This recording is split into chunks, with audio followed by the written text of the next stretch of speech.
we have in Jesus.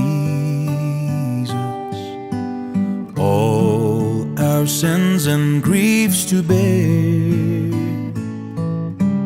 What a privilege to carry everything to God in prayer. Oh, what peace we often forfeit. Oh, what needless pain we bear.